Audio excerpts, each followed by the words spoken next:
요한복음 11장 31절로 37절 말씀 같이 읽습니다. 마리아와 함께 집에 있어 위로하던 유대인들은 그가 급히 일어나 나가는 것을 보고 곡하러 무덤에 가는 줄로 생각하고 따라가더니 마리아가 예수 계신 곳에 가서 배웠고 그 발에 엎드려 이르되 주께서 여기 계셨더라면 내 오라비가 죽지 아니하였겠나이다 하더라. 예수께서 그가 우는 것과 또 함께 온 유대인들이 우는 것을 보시고 심령이 비통히 여기시고 불쌍히 여기사 이르시되 그를 어디 두었느냐 이르되 주여 와서 보옵소서 하니 예수께서 눈물을 흘리시더라. 이에 유대인들이 말하되 보라 그를 얼마나 사랑하셨는가 하며 그중 어떤 이는 말하되 맹인의 눈을 뜨게 한 이 사람이 그 사람을 죽지 않게 할 수 없더냐 하더라. 아멘. 할렐루야. 예수님의 눈물. 오늘 35절에 보면 예수께서 눈물을 흘리시더라 이렇게 말씀합니다. 성경에 보면 예수님께서 눈물을 흘리던 사건이 오늘 본문을 포함해서 3번 정도 등장하죠. 누가복음 19장 41절에 예루살렘에 입성할 때 많은 사람들이 환호하는 그것을 보고 예수님께서 성을 보시고 오셨다 이렇게 기록합니다. 또 마지막으로는 예수님께서 겟세마네 동산에서 기도하실 때 우셨는데 예수님의 이 울음, 예수님께서 눈물 흘린 걸 자세히 면밀히 보면 자신을 위해서 우는 것은 하나도 없어요. 우리가 겟세마네 동산에서 우셨다 하니까 눈물을 흘렸다 하니까 그게 고난이 죽음이 두려워서 우셨을까? 오늘 본문에도 똑같은 거죠. 오늘 많은 마리아를 비롯한 유대인들이 웁니다. 근데 그것을 보고 예수님께서 심령의 비통히 여기시고 불쌍히 여기사 이렇게 말하면서 우는 거죠. 그들이 지금 예수님께서 찾아왔는데도 불구하고 예수님의 능력, 예수님이 누구인지 전혀 모르는 거죠. 우리는 하나님은 사랑이시다. 하나님은 당신을 사랑하십니다. 이런 피켓도 많이 보고 글귀도 많이 보고 듣기도 많이 합니다. 성경에서 많이 말하는 것이 하나님의 사랑, 자비, 긍휼이고 우리 그리스도인들 또한 하나님은 사랑이십니다. 말을 많이 쓰고 듣죠. 그리고 하나님의 사랑에 대해서 우리가 너무 잘 알고 있다 스스로 믿습니다. 그러나 성경에서 보여지는 사랑은 오늘 우리가 생각하는 사랑과 전혀 다른 것일 수 있음을 우리는 잊어서는 안 됩니다. 나사로는 예수님의 사랑의 대상이었습니다. 그런데 나사로의 형편만 보면 정말 예수님께서 나사로를 사랑하실까? 지금 나사로는 병으로 죽었습니다. 이것이 우리가 생각하는 사랑과 주님이 말하는 사랑이 맞지 않는 부분이다. 어제도 말씀을 드렸죠. 때문에 우리가 예수님께서 나를 사랑하신다면 나에게 그런 힘든 일이 없어야 되지 않겠느냐 이런 생각을 합니다. 또 본문의 예수님에 대해서 이해할 수 없다 이렇게 말할 수 있습니다. 나사로가 병든 것은 예수님의 사랑과는 전혀 상관이 없어요. 사랑하기 때문에 병든 것이 아니고 사랑하지 않기 때문에 병든 것도 아니라는 거예요. 나사로가 병든 것은 우리가 첫 시간에도 얘기했지만 나사로가 죄인이기 때문에 그래요. 이유는 이것 하나예요. 우리 몸은 죽을 몸입니다. 썩어질 몸이고 실제 썩어져가는 몸이에요. 따라서 썩어질 몸으로 사는 사람의 몸이 병든 것은 당연한 일이고 죽는 건 역시 당연한 겁니다. 그러므로 하나님이 병들게 했다라고 말하기보다는 이미 병든 몸을 가지고 가는 것이 우리 인생이다, 이렇게 보는 것이 더 옳습니다. 그러므로 나사로 역시 예수님의 사랑의 대상이었지만 그 사랑과는 상관없이 병에 들고 죽음을 향해서 가고 있었던 것입니다. 이렇게 볼 때 예수님의 사랑이 우리의 질병을 고쳐주는 그런 사랑이 아니라는 거예요. 때문에 질병과 상관없이 살고 죽고 하는 것은 예수님의 사랑과 전혀 상관이 없다. 우리 모두가 하나님의 사랑 안에 살아가지만 우리 역시 질병에 걸릴 수도 있고 죽을 수도 있고,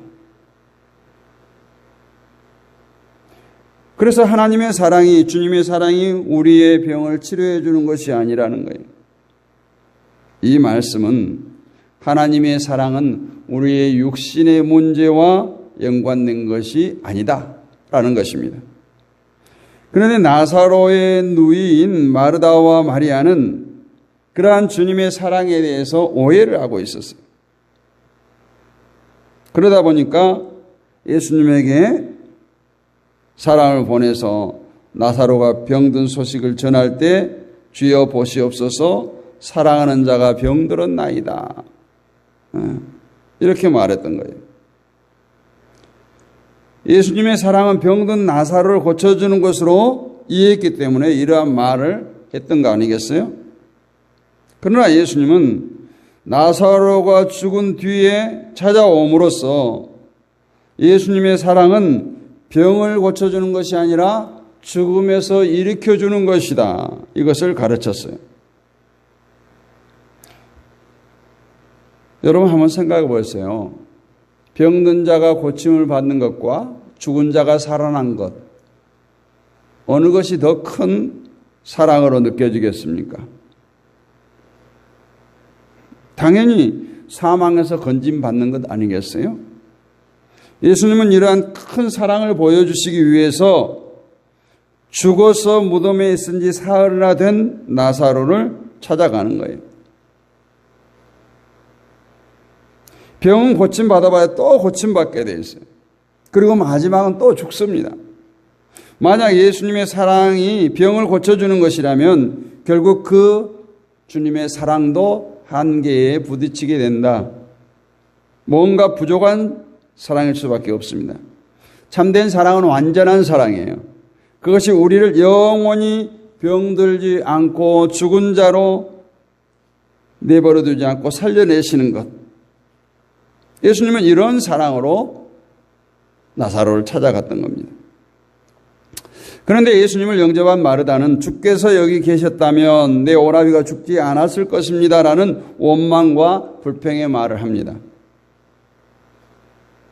이것이 예수님이 왜 오셨고 무엇을 가지고 오셨는가를 모르기 때문에 나오는 원망, 불평입니다.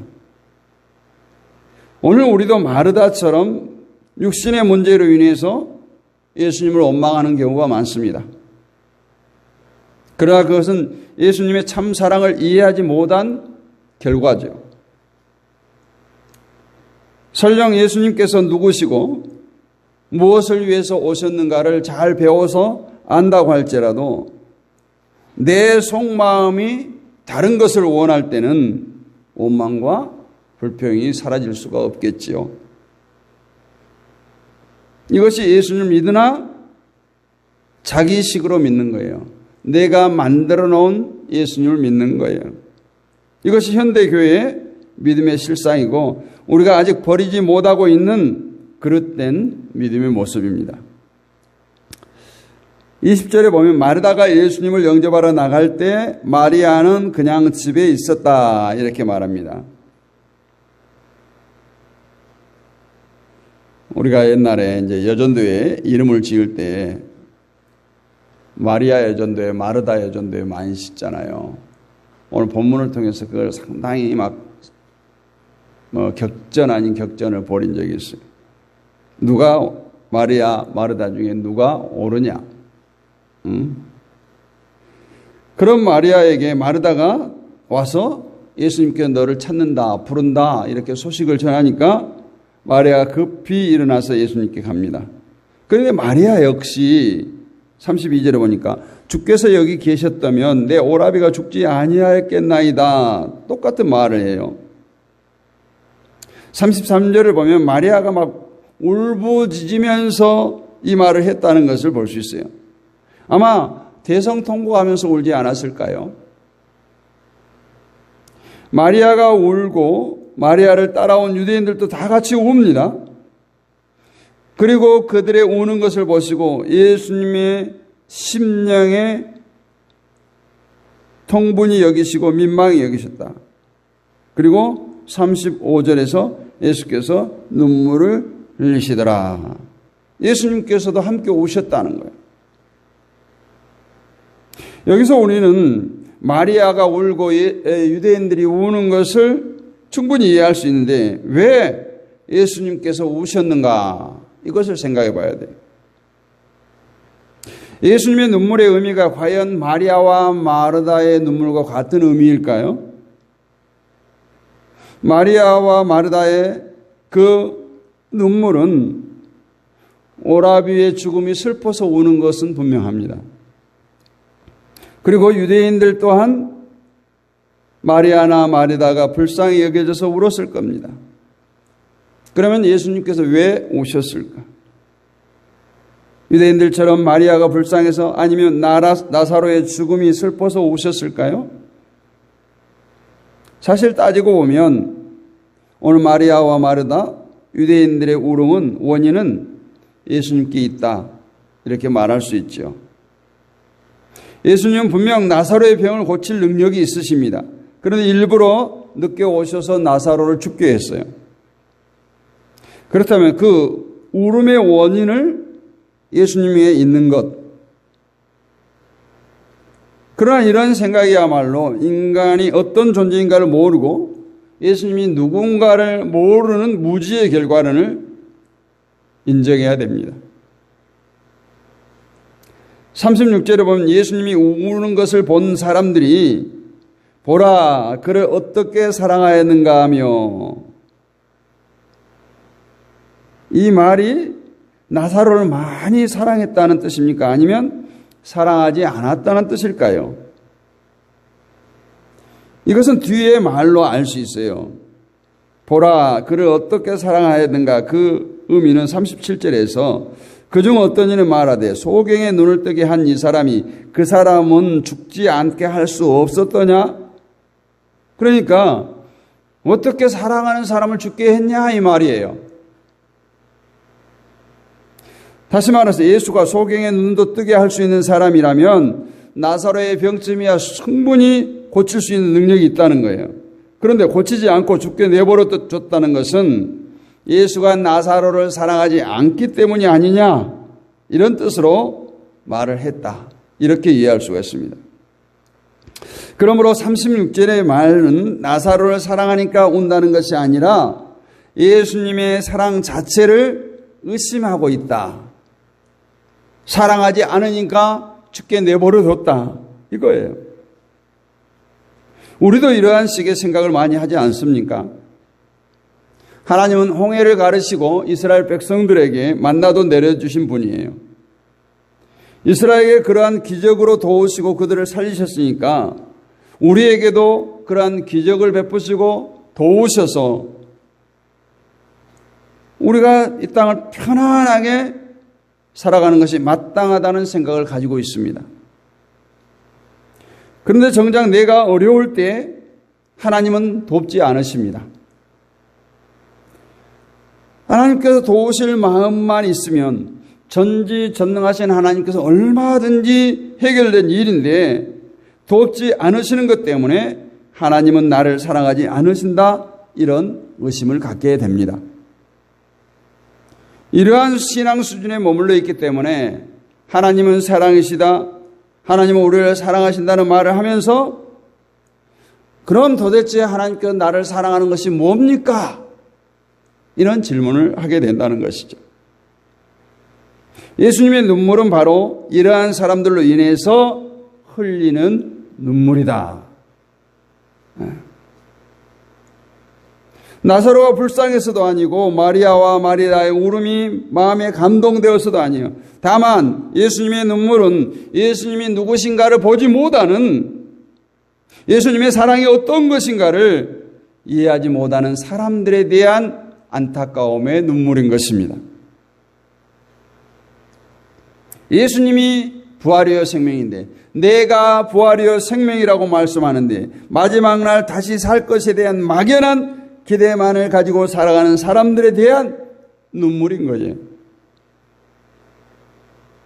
예수님이 부활이요 생명이시라면 예수님과 지금 함께 있는 것 그 자체가 부활과 생명으로 살아가는 거예요.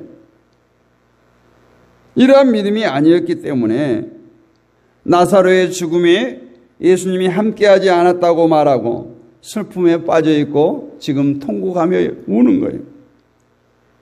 그리고 예수님은 그러한 수준의 믿음에 대해 통분히 여기면서 눈물을 흘리시는 것입니다. 내가 여기 있는데, 내가 너희와 함께하는데, 내가 지금 너희와 함께하고 있지 않느냐? 그런데 왜 우느냐는 거예요. 그 안타까운 마음에 예수님께서 눈물을 흘리는 거예요. 예수님께서 예루살렘에 입성하실 때 눈물을 흘렸다고 했죠. 예루살렘에 지금 왜 입성합니까? 십자가를 지시기 위해서, 고난의 잔을 마시기 위해서 예루살렘에 입장하는데 많은 사람들이 연도에 나와서 예수님을 환영합니다. 주 예수 다윗의 자손이요. 이제 자신들의 임금으로 오신 줄 알았던 거예요. 그것을 보고 우는 거예요. 마르다나 마리아는 예수께서 여기 계셨다면 이라는 말을 계속해서 합니다. 이것은 그들의 삶이 예수님이 늘 그들 집에 왔다 갔다 쉬어가고 했지만 예수님과 더불어 사는 삶이 아니었음을 보여줘요. 정말 마르다와 마리아의 이 신앙을 통해서 볼 수 있는 것이 바로 우리들의 신앙이에요. 우리들의 신앙생활을 잘하는 것처럼 보입니다. 그런데 우리가 이러한 마르다와 마리아의 환경, 이러한 지금 형편에 처할 때 과연 우리가 예수님을 그렇게 볼 수 있느냐 하는 거예요. 예수님 늦게 오셔갖고 우리 아들이 죽었어요. 우리 남편이 죽었어요. 내 아내가 죽었어요. 이러지 않겠어요? 신앙은 주님을 부르짖는 것이 아니라 주님으로 살아가는 거예요. 80년대에 요즘에 이제 큐티라는 그런 의미들을 많이 하는데, 큐티는 우리 삶에 적용하는 거잖아요. 그래서 큐티 맨 마지막에는 뭐 하는 게 있어요? 적용이라는 코너가 있죠. 그래서 80년대는 큐티라는 것보다도 생활 예배 운동, 이것들이 유행했어요. 생활 예배. 교회 안에 예배가 아닌 이제 우리 삶의 현장이 예배의 현장으로 만들자, 이런 운동이었죠. 정말 우리는 입술로 주여 주여 하는 자마다 다 천국에 갈 것이 아니라고 한 것처럼 주님으로 더불어 살아가는 거예요. 만약 우리가 삶 속에서 예수님과 함께하는 것이 아니라면 말만 주를 말하는 것이고, 오늘 그것을 본 예수님께서 우리를 그 모습을 보고 눈물을 흘리실 거예요. 구원을 우리가 나중에 멸망받지 않고 영생하는 것으로만 생각해서는 안 된다는 거예요. 이것은 나중에 마지막 날 오라비가 다시 살아날 것을 안다고 말하는 마르다와 같은 수준입니다. 구원은 지금 현재 부활이요 생명이신 그리스도로 살아가는 거예요. 그 부활의 은혜를 누리는 거예요. 그래서 예수님이 나와 함께 계시다면 예수님과 같은 마음으로 살아가는 겁니다. 그 마음으로 자신을 볼 수 있어야 되는 거예요. 그럴 때 나로 인해서 흘려지는 주님의 애통의 눈물을 우리가 볼 수 있어야 되고, 그 애통의 눈물을 흘리지 않도록 내가 주님을 바라볼 수 있어야 되고, 내 안에 주님을 모시고 주님으로 더불어 오늘 또 부활이요 생명 되신 그 주님과 함께 그 축복을 누려야 될 줄로 믿습니다. 이 아침에 주님의 눈물을 생각하며 주님의 눈물의 의미를 깊이 묵상하면서 주님께서 3번 오셨다고 성경에 기록되어 있었는데 주님은 당신을 위해서 우는 바가 한 번도 없어요. 자신의 고통이 고난의 잔이 두려워서 우는 것도 아니에요. 억울해서 우는 것도 아니에요. 아파서 우는 것도 아니에요. 측은해서 우는 것도 아니에요. 그 많은 사람들이 예수님 자신을 몰랐기 때문에 정말 예수가 누구인지를 몰랐거나 앞으로 일어날 십자가의 그 고난을 모르는 아무리 제자들에게 말을 해도 모르잖아요. 오늘 본문 말씀을 보면서 주님의 눈물을 깊이 묵상하고 정말 나는 부활이요 생명이라고 했어요. 이것이 부활이요 생명이다. 저것이 부활이요 생명이다 하지 않았어요. 내가 예수님이 부활이요 생명이라고 했습니다. 그 부활이요 생명 되신 주님과 더불어 먹고 마시며 오늘도 승리하는 복된 날 되시기를 주님의 이름으로 축복합니다. 거룩하신 아버지 하나님 은혜를 감사합니다. 오늘 또 귀한 말씀을 나누었습니다. 이 말씀들이 우리의 신비에 새겨지기를 간절히 소원합니다. 우리는 헛된 신앙, 그릇된 지식, 또한 아버지 하나님 내 머리로서만 이해되어지는 그런 하나님의 말씀이 아니라 우리의 심령 가운데 젖어드는 말씀, 우리의 삶의 현장에 녹아드는 말씀들이 되게 하여 주옵소서. 이 새벽에 깨어기다는 주의 백성들 가운데 함께해 주시고 저들의 삶의 현장, 가정, 직장, 사업장 주여 붙들어 주시고 머리에서 난 자녀 손들을 붙들어 주옵소서. 우리 자녀들의 미래를 주님 책임져 주시고 보장하여 주시고 정말 이 땅의 다음 세대가 아름답게 세워져 가기를 원합니다. 출애굽 역사를 모르는 다음 세대가 세워지지 아니하면 전혀 다른 세대가 출현한다고 했사오니 아버지 하나님 창조주 하나님을 기억하며 믿음의 계보를 이어갈 수 있는 다음 세대가 아름답게 세워져 갈 수 있도록 축복하여 주옵소서. 우리의 자녀들을 축복하여 주시고 어떤 유산보다도 신앙의 유산을 물려받아서 저들이 자자손손 믿음의 명문가를 이어갈 수 있도록 주여 축복하여 주옵소서. 오늘 우리의 삶의 현장 가운데 오늘 마리아와 마르다가 당한 이 슬픔의 일들이 너무 많습니다. 아버지 하나님 애매히 희생당하는 생명들이 많습니다. 이런저런 사고로 희생당하는 그 유가족들의 아픔을 주여 어루만져 주옵소서. 아버지 하나님 또 우리의 삶의 현장 가운데 어려운 문제들이 있을 때 주님을 찾게 하여 주옵시고 주님이 나와 함께하고 계심이 얼마나 큰 은혜의 축복인 줄을 깨닫게 하여 주시옵소서. 아버지 하나님 이 나라의 민족을 불쌍히 여기시고 이 나라의 백성이 갈 길을 밝히 보여주시옵소서. 아버지 하나님이시여 어쩌면 노아의 때처럼 소돔과 고모라 때처럼 죄악이 관영한 세상입니다. 아버지 하나님 우리의 눈으로 보여지는 것뿐만 아니라 하나님 보시기에 정말 비통해하며 애통해야 할 일들이 이 지구촌에 이 나라 가운데 일어나고 있습니다. 아버지 하나님 이 나라와 이 백성을 불쌍히 여기시고 긍휼을 베풀어 주옵소서. 날마다 하나님 앞에 무릎 꿇는 백성들 되게 하여 주옵소서. 특별히 대통령을 비롯한 유정자들을 주여 붙들어 주시고 자들이 나라를 살리는 정치하게 하여 주옵시고 백성들의 신음소리에 귀 기울이는 정치하게 하여 주옵시며 아버지 하나님 당리당략 사리사욕 부정과 부패가 깨끗이 사라지게 하시고 이 땅에 만연해 있는 우리 국민들 간의 수많은 갈등들이 사라지게 하여 주옵시며 분열해서 통합으로 달려가는 이 나라 이 민족이 되게 하여 주옵소서. 이를 위해서 교회가 앞장서기를 원합니다. 이 땅에 많은 교회들이 세워져 있습니다. 교회가 교회의 사명을 잘 감당하기를 원합니다. 이 어두운 세상에 진리의 등대 역할을 감당케 하여 주옵시고 목회자가 바로 서게 하여 주옵시고 날마다 회개를 외치며 아버지 하나님 진리의 말씀을 선포하며 아버지 하나님 세상의 지식이나 이념이나 아버지 하나님 어떤 것에도 흔들리지 않게 하시고 오직 하나님을 선포하며 하늘의 진리의 말씀, 신비의 말씀을 선포하는 목회자들 되게 하여 주옵시고 아버지 하나님 우리 그리스도인들이 바로 서야 되겠습니다. 아버지 하나님 세상 가운데 예수 그리스도의 제자로 파견을 받았습니다. 오늘 또 빛의 역할, 소금의 역할을 잘 감당하는 성도들 되게 하시고 행여 우리의 그릇된 행실로 인해서 하나님의 영광 가리우지 아니하도록 주여 붙들어 주시옵소서. 아버지 하나님 저 북녘 땅을 기억하여 주옵시고 아버지 하나님 저 북녘 땅에 지금도 목숨 걸고 신앙을 사수하는 지하의 성도들이 있습니다. 아버지 저들을 지켜주시옵소서. 붙들어 주옵소서. 저들의 간구를 주여 들으시고 응답하여 주시옵소서. 아버지 하나님 분단의 장벽, 이념의 장벽이 허물어지기를 원하고 이 한반도의 전쟁의 소식이 그치고 평화가 깃들기를 원합니다. 아버지 하나님 정치, 경제, 외교적으로 수많은 방법을 강구했지만 여전히 곤고하게 막혀있는 이 분단의 장벽, 이념의 장벽이 복음으로 허물어지기를 원합니다. 선교적 통일, 복음 통일을 이루기를 원합니다. 남북의 성도들이 함께 예배하는 그날이 속히 올 수 있도록 주여 이 한반도를 축복하여 주옵소서.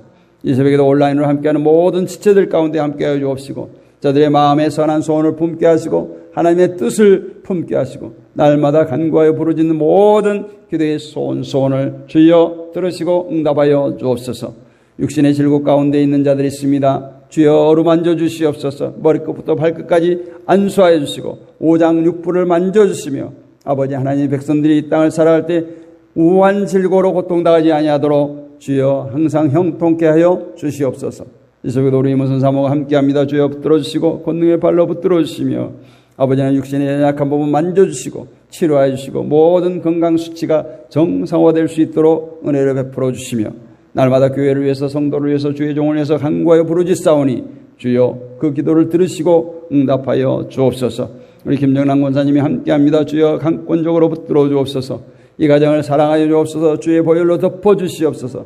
아버지 하나님 사단마귀의 흑암의 권세가 틈타지 못하게 하시고 임마누엘의 축복이 임하게 하여 주옵소서. 아버지 하나님 사랑하는 남편과 자녀들이 인격적인 하나님을 만나기를 원합니다. 예수님 앞에 항복하기를 원합니다. 온 가족이 함께 주임제에 나와서 예배하는 그날이 속히 오게 하여 주옵시고 우리 권사님 영육간의 강건함으로 붙들어 주시옵소서. 아버지 하나님 좋은 직장 주셨사오니 감당할 수 있는 새 힘을 주시고 존귀함을 얻게 하시고 인정받게 하여 주옵소서. 우리 홍미균 성도를 주여 붙들어 주옵소서. 뇌혈관 협장증으로 아버지 하나님이시여 고통당하고 있습니다. 아버지 하나님 두통이 있습니다. 불면증이 있습니다. 우울증이 있습니다. 주여 이 시간 찾아가 주시고 치료하여 주시옵소서. 회복시켜 주시옵소서. 오직 주만 의지하여 주옵시고 주만 바라보게 하여 주옵소서. 아버지 하나님 홍미균 성도를 깨끗이 치료하여 주옵소서. 아버지 하나님 오늘도 주를 동행하는 복된 날 되게 하시고 하나님 백성들이 세상 가운데 넘어지지 않도록 실족하지 않도록 주의 강한 발로 붙들어 주옵소서. 오늘도 주님과 동행하는 복된 날 되게 하옵소서. 믿사옵고 살아계신 우리 주 예수 그리스도의 이름으로 감사드리고 기도하옵나이다. 아멘.